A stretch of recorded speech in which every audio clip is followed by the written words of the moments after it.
Hi, good evening.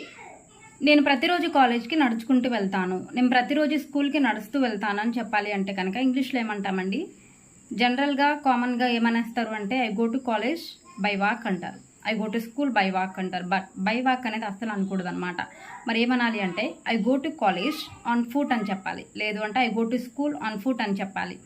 ఓకేనా అండి? ఒకవేళ బై అనేది ఉపయోగించాలి అంటే కనుక అది ఎక్కడంటే ఓన్లీ మోడ్ ఆఫ్ ట్రాన్స్పోర్టేషన్లో మాత్రమే. For example, I go to college by bus, by bicycle, by train, by auto, ఇలా మాత్రమే బై అనేది ఉపయోగిస్తామన్నమాట.